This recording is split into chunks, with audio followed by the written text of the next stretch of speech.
Hello, good morning प्रिय विद्यार्थियों। आज बीए प्रथम वर्ष राजनीति विज्ञान की सेकंड पेपर की आज हम सेकंड यूनिट इकाई 2 प्रारंभ करने जा रहे हैं। पहली इकाई पूरी हो गई थी। पहली इकाई में हमने राज्य की नीति निर्देशक तत्वों के बारे में बात की थी। आज हम जो हमारी इकाई है, इस इकाई में हम आज का हमारा जो टॉपिक हुआ भारत के राष्ट्रपति के बारे में बातचीत करेंगे।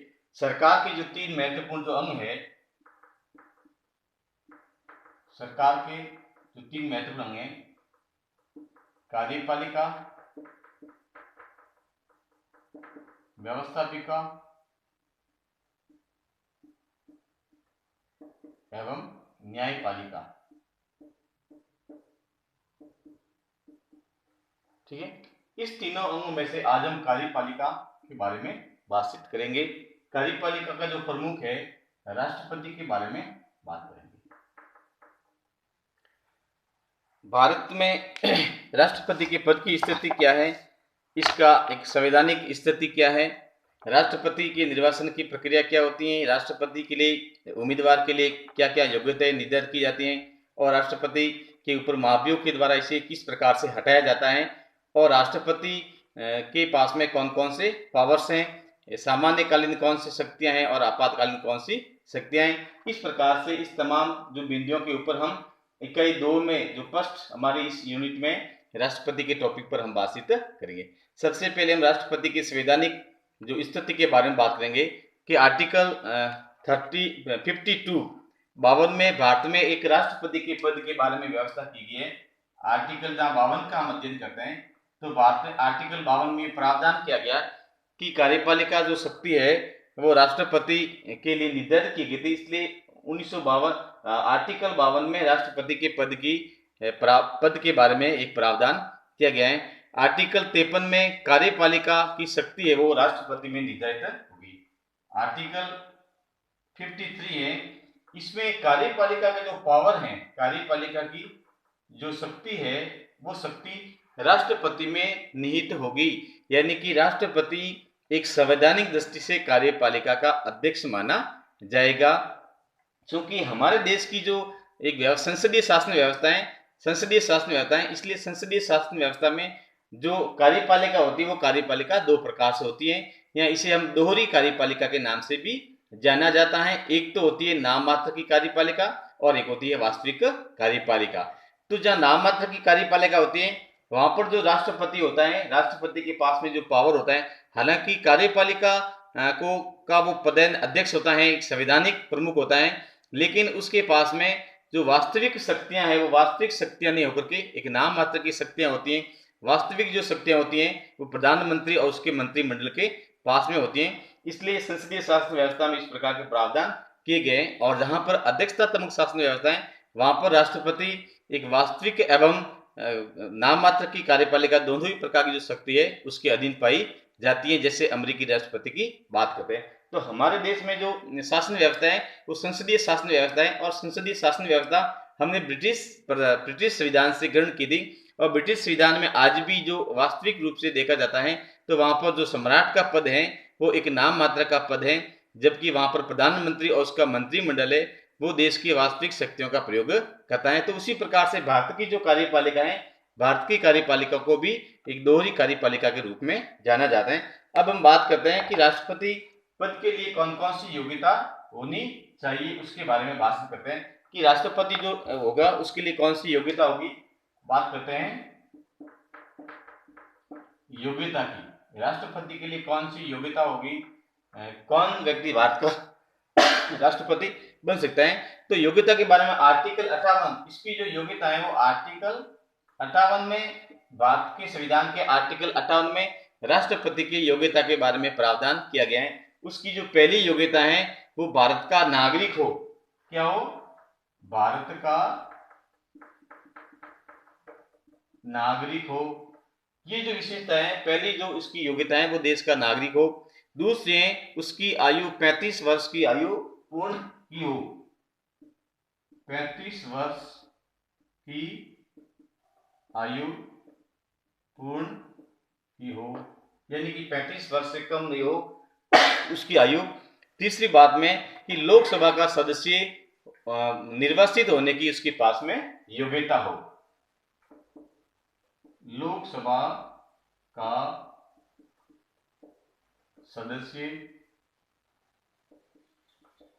होने की योग्यता हो, यानी जो योग्यता लोकसभा का जो सदस्य एक एमपी मेंबर ऑफ पार्लियामेंट का जो सदस्य बनता है उसके पास में जो उसकी योग्यता होती है वो योग्यता उसके पास में होनी जरूरी है। इस प्रकार से एक भारत का जो राष्ट्रपति होगा वो एक स्वस्थ व्यक्ति होगा और वो किसी भी प्रकार के लाभ के पद पर काम नहीं करता हो, इस प्रकार के व्यक्ति की योग्यता को राष्ट्रपति के पद पर नियुक्त किया जा सकता है।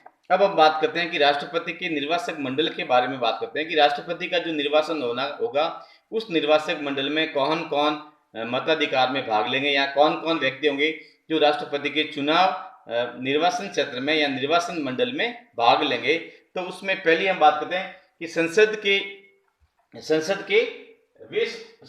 सदस्य, विद्यार्थी यहाँ ध्यान दें, जो राष्ट्रपति का जो निर्वाचक मंडल होगा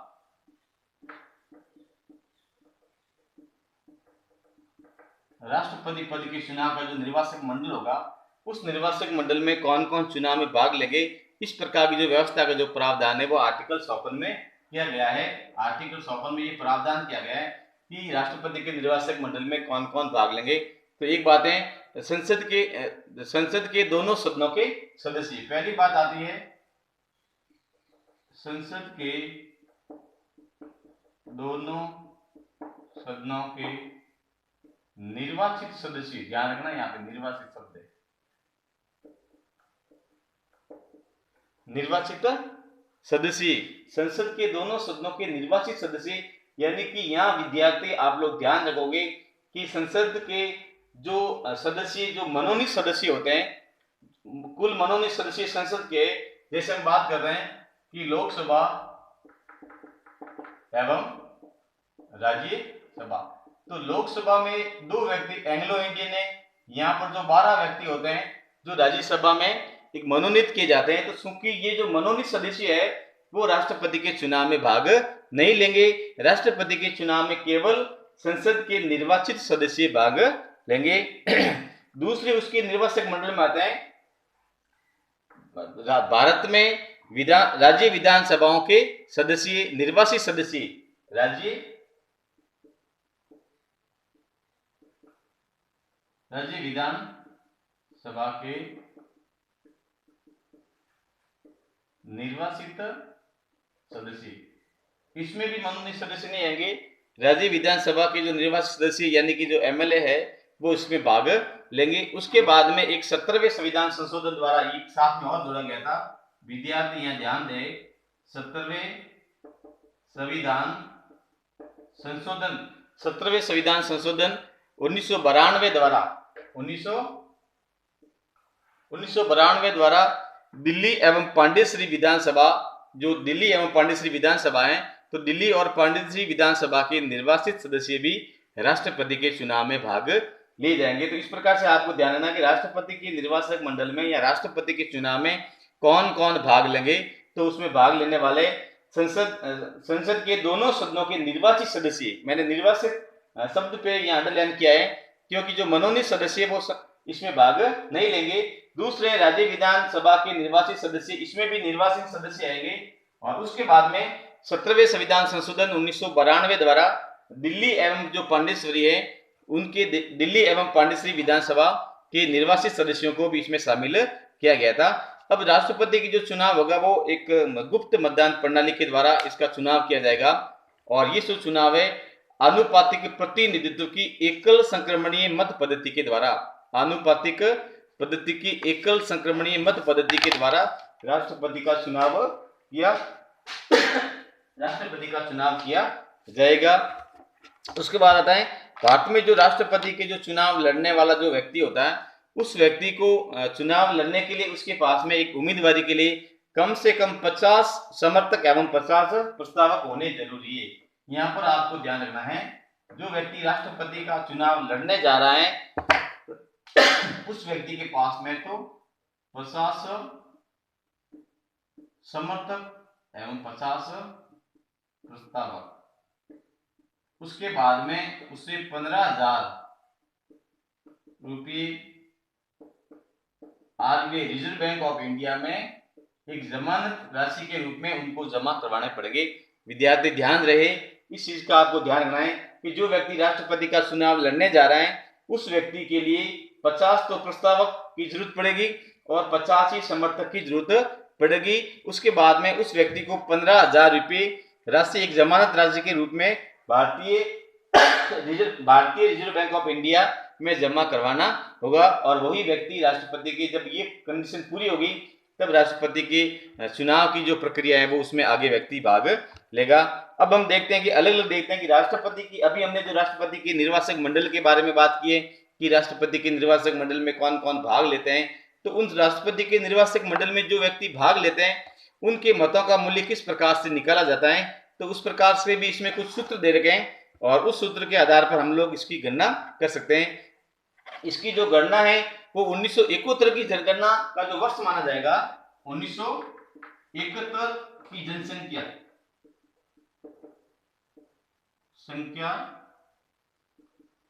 इसका जो वर्ष है ये 1971, यानी कि 1971 में हमारे देश की जो जनसंख्या थी उन 1971 की जनसंख्या को आधार वर्ष, इसको हम आधार वर्ष के रूप में भी कह सकते हैं। आधार वर्ष यानी 1971 की जनसंख्या का जो आधार वर्ष है उसके आधार पर हम लोग राष्ट्रपति के जो चुनाव है, राष्ट्रपति के चुनाव में भाग लेने वाले जो एमएलए और एमपी है उनके मतों का मूल्य हम लोग निकालेंगे और उसके बाद में उसकी गणना की जाएगी। तो पहले हम बात करें कि एक विधायक के मत का मूल्य, एक विधायक के मत का मूल्य यानी कि एक विधायक है। अब यहां हम देखते हैं कि जो विधायक होंगे क्योंकि अलग अलग है, राजस्थान के विधायक अलग, राजस्थान के विधायकों का अलग से मूल्य निकलेगा, उत्तर प्रदेश का अलग से निकलेगा, बिहार का अलग से निकलेगा, जम्मू कश्मीर, यानी कि राजस्थान, भारत के जितने भी जो राज्य हैं इन राज्य की विधानसभा के जो सदस्य यानी कि विधायक हैं उनके मत का जो मूल्य निकालेंगे तो वो अलग अलग आएगी, क्योंकि इसकी आकलन है वो जनसंख्या के आधार पर किया गया है। और हमारे यहाँ पर अलग अलग राज्यों की जनसंख्या अलग है, कुछ राज्यों की जनसंख्या ज्यादा है, किस राज्य की जनसंख्या कम है, कुछ राज्यों के विधानसभा के सदस्य ज्यादा है, कुछ राज्यों में विधानसभा के सदस्य कम है, तो उसके आधार पर इसके मतों का मूल्य निकाला जाएगा।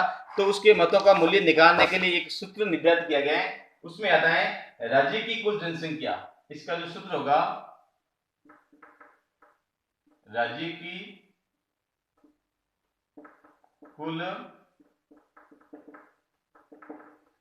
की कुल जनसंख्या अपॉन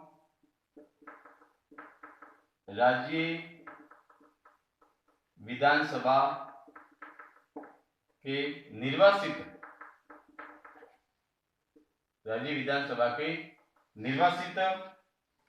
कुल सदस्य इंटू 1/1000। इस प्रकार से ये एक सूत्र है जो निर्धारित किया गया था कि राज्य विधानसभा के जो सदस्य होंगे वो अलग अलग राज्यों में इसी आकलन किया जाएगा कि जैसे हम राजस्थान की जहां बात करते हैं तो राजस्थान का निकालेंगे तो उसकी बात करेंगे कि राजस्थान में कुल जनसंख्या कितनी थी, तो ये हम 1971 की जहां बात करते हैं कि 1971 में राजस्थान की जो जनसंख्या है वो कितनी उस समय जनसंख्या थी और उस जनसंख्या के आधार पर हम देखते हैं कि राजस्थान से एक एमएलए के मत का मूल्य क्या होगा। तो एक मैं आपको उदाहरण बताता हूँ, जैसे राजस्थान की कुल जनसंख्या उस समय 2,65,800 थी, उस समय ये जनसंख्या थी ये। और अभी हमारे पास में जो एमएलए है राजस्थान के, हम राजस्थान के बारे में बात करते हैं तो राजस्थान की कुल 200 एमएलए, कितना है 200 एमएलए हैं और इसको 1/1000 से करेंगे। तो इस प्रकार से ये राजस्थान की हम गणना करेंगे कि राजस्थान के एमएलए के मत का मूल्य निकालेंगे तो उसमें 2,57,65,800 1971 की जहां बात करते हैं राजस्थान में 1971 में ये जनसंख्या थी और उस जनसंख्या के आधार पर वर्तमान में हम राष्ट्रपति के राजस्थान के एक एमएलए के मत का मूल्य निकालेंगे। तो इस प्रकार के इसके जो मत का जो मूल्य आता है वो इसका जो मूल्य आता है वो है 129 आता है। इसका एक का 129 आता है और हमारे यहाँ पर जैसे 200 है तो 200 से गुना कर देंगे तो राजस्थान के कुल 200 का जो मत का मूल्य आएगा वो आएगा 25,800। तो इस प्रकार से ये राजस्थान के एमएलए के मत का जो मूल्य है वो इस प्रकार से निकाला जाता है। तो विद्यार्थी ध्यान दें किस प्रकार से इसके मत का जो मूल्य है वो निकाला जाता है, इस प्रकार से इसकी व्यवस्था की गई है। तो उसी प्रकार से हम अलग अलग प्रकार से जैसे राज्य इसका निकाला गया उसी प्रकार से एक सांसद की मत का मूल्य भी निकालेंगे कि सांसद के मत का जो मूल्य निकालते हैं उसके लिए भी एक अलग से सूत्र है। तो उसमें राज्यों के विधायकों के मतों का कुल मूल्य और संसद के निर्वाचित होने वाले कुल सदस्यों की संख्या के आधार पर उसका मूल्य निकाला जाएगा, यानी कि उनका जो मूल्य होगा एक एमपी का जो मूल्य होगा वो इस प्रकार से उसका निकाला जाएगा। उसके लिए भी एक सूत्र निर्धारित किया गया है कि उसकी किस प्रकार से मूल्य निकाला जाता है, यानी कि एक संसद